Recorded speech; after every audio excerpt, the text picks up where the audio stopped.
Hello everyone. My name's Joelle. Welcome to this 15-minute yoga flow where we'll be working towards pigeon pose. Pretty intense hip opener. I have 2 yoga blocks with me. If you have cushions or books, you may want to grab a couple and keep them nearby. And let's get started on our backs, planting the left foot and crossing the right ankle over the left knee. And once you've arrived, you can start swaying the legs from left to right. You could close the eyes here. Keeping the abs a little bit engaged and beginning to take some nice deep breaths through the nose. Noticing how your hips are feeling in this little rocking motion. Maybe bringing the sole of the left foot a little bit closer if you'd like to intensify that stretch in the right hip. And thanking yourself for taking this time today.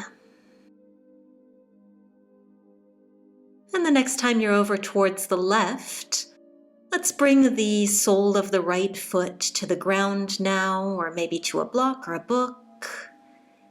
And you could open out the right arm to the side, stretching out the IT band here, the outside of that right thigh, maybe feeling this a little bit in the glute as well.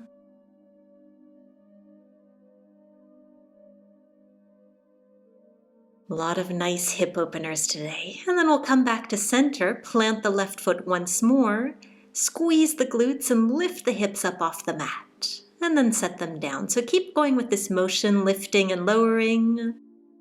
And you might squeeze and inhale on the way up, exhale on the way down, finding your pace, your rhythm at the flow of your own breath.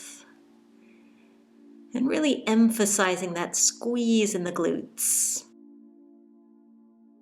And now we'll come into supine pigeon by lifting the left foot off the mat, maybe holding behind the thigh or in the front of the left shin with both hands. Perhaps already a really deep stretch for many of us, this first variation of pigeon pose.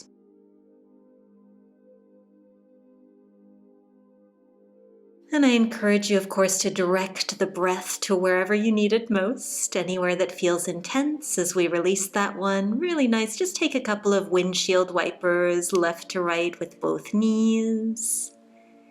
Shaking that off before we repeat that whole sequence on our second side.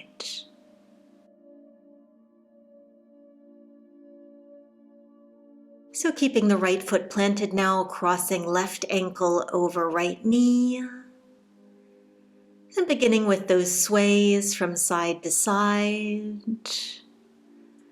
Could be a small motion, perhaps progressively making it bigger over time, bringing that foot and that knee a little bit closer each time to the ground on either side of you.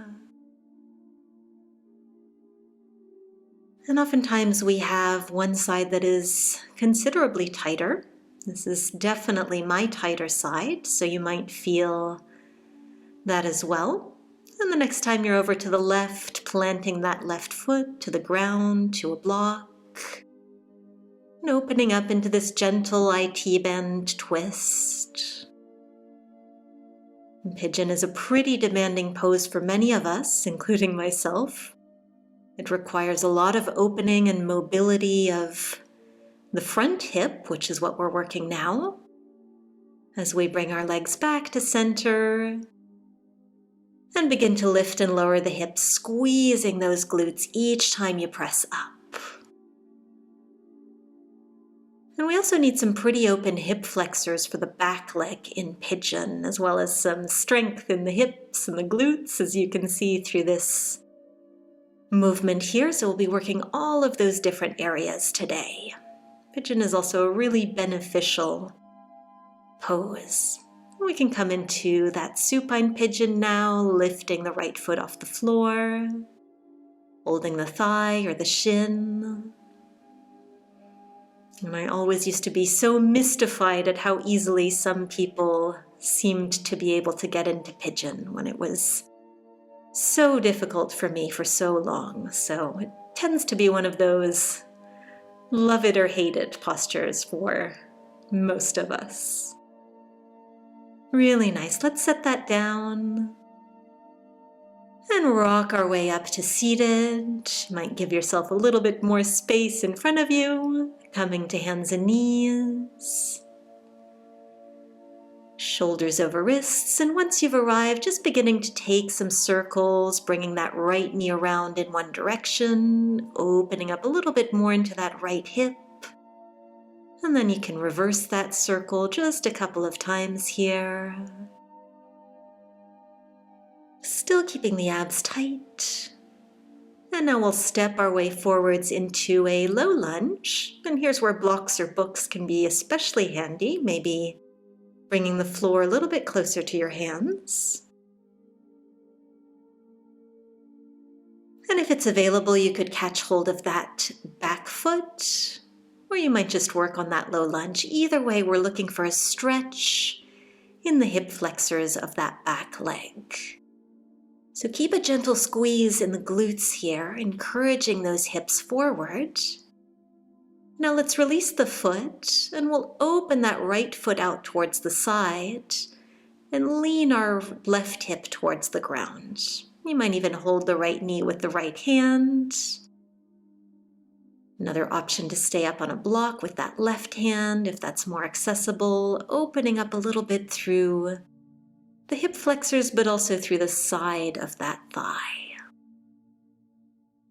And we'll come back into hands and knees, and now simply slide that right leg out behind you, sitting back towards your left heel. And you could bring a block in between the heel and the seat. If you'd like, sitting up tall, another nice stretch here for those hip flexors. And a nice variation of pigeon where we aren't putting quite so much stress on the external rotation of that front hip.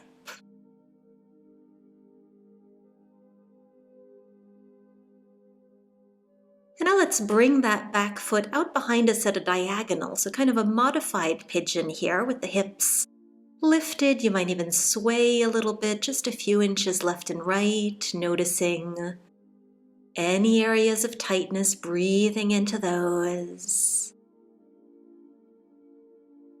These postures are not easy. They are designed to be challenging, but also to prove to ourselves what we can do. As we come back to hands and knees, and take those circles now with the left knee, bringing it up, around, and back, making your circles a little bit bigger over time. And then reversing.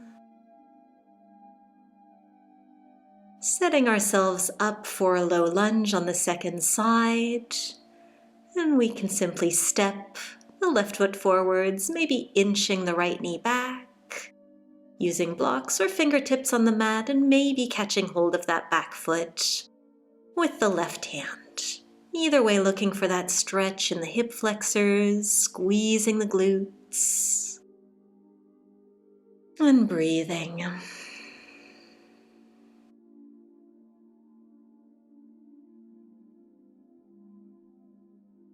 And letting that foot go, turning the left toes out to the side, bringing the right hip now a little bit closer to the earth, pressing the right hand down.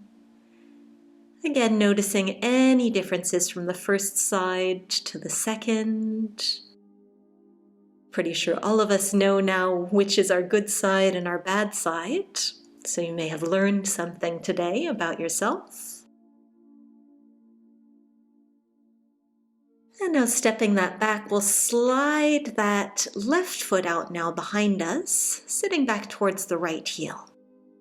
So my recommendation is, if you're ever in a yoga class, and you might even prop yourself up on blocks here as I am, if you're ever in a class and the teacher calls for a pigeon pose, and you know that today is not the right day for your body to go into pigeon, you do not have to do what the teacher says. You can take your variation that suits you that day.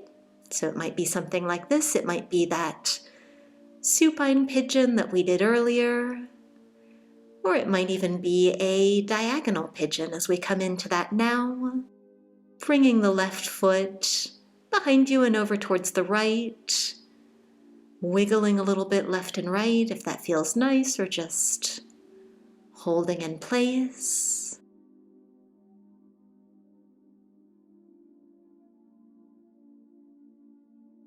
And by the way, I'd love to know if you enjoyed this practice in the comments below, and if there's any other postures that maybe you'd like a session to build up to and work on like this one.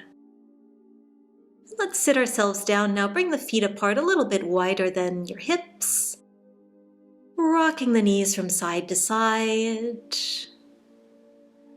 Windshield wipers, we did something similar already on our backs, and now we have progressed our way up to seated. So hopefully the hips are already feeling a little bit looser, a little bit warmer. And the next time your knees are over towards the right, let's hold there.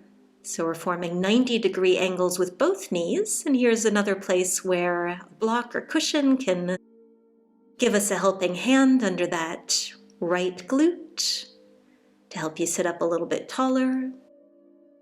Or you may have the option to begin to lean the upper body forwards over that right knee, sinking a little bit lower with every deep exhale, maybe closing the eyes here to reflect, to turn inwards, to think happy thoughts. As we bring ourselves back up, just a few more windshield wipers here at your own pace before we switch sides. With the left leg in front now, with or without a block, sitting up nice and tall on fingertips. Or exhaling deeply to bring ourselves forward. And again, you could use a prop underneath the forearms or the hands, or even the forehead. Always options. And this is another nice one where if there's a call for pigeon pose and perhaps it's the back leg that's more of an issue for you, tight hip flexors, then this is a beautiful option as well. I like this one personally. Let's bring the legs now into a butterfly pose with the soles of the feet together, and we'll just gently press down on that right knee, encouraging a little bit of an opening here into the groin and the right adductors. Just for one more breath here. And releasing to switch sides, left hand pressing the left knee down. Again, perhaps one side very different from another, no judgment. Just good to know so that we can address and work to correct imbalances in the body. Wonderful, let's let that go. Have any props nearby that you may want to use, and we're ready for our posture of the day. So bringing the right leg forward into pigeon, with the ankle behind the left knee, and the knee behind the right wrist. And I like to use a block here under that hip. Gives me a little bit more range of motion. But you could also have blocks or any props that work for you underneath the hands to encourage a bit more of a back bend. Or fold your way forward. And we'll have a minute total in pigeon on this side and on the second side, so make sure to really take the variation that is right for you today.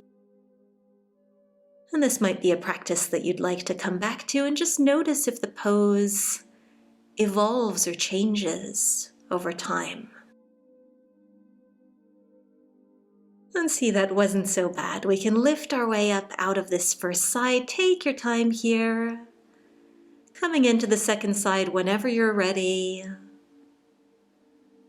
And it may also be a little bit more accessible to keep the left foot closer to the right hip. A little bit less of an intense external rotation. Or again, you might like to fold your way forwards.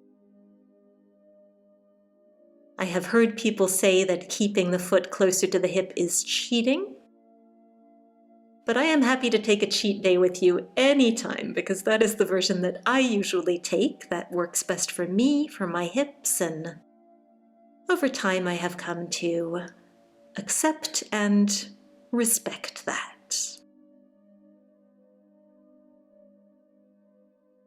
So a few more nice deep breaths here.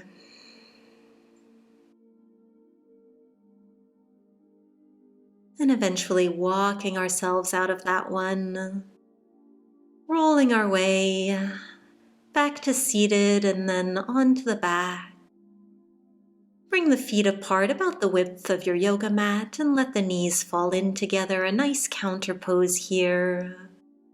After all that external rotation, a little bit of internal rotation. Closing the eyes, thanking yourself for all of that strength work, mobility, flexibility that you worked hard on today. And if you would like to spend a little bit of extra time on the mat today, you might like to try my 10-minute hip mobility for beginners practice. I'll link that in the description box down below. A nice combination for this one. And again, please do let me know if you liked this one. Hit the like button. It always makes me smile. And do subscribe to my channel if you haven't already for 2 free videos every week. I hope to see you again soon, and thank you so much. Namaste.